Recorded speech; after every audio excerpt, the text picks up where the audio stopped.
Thank you FIFA World Cup Malaysia sebab bagi aku blind box yang comel macam ni. Haha, serius weh, daripada FIFA World Cup 2026. So yang ini blind box and aku pun tak tahu apa dekat dalam dia. Jom aku tunjuk.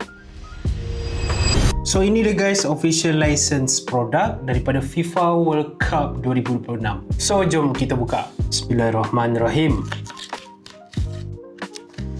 Mari kita tengok kita dapat apa. Oops. Oi, ya Allah, ya Tuhanku. Yang ni aku nak tu.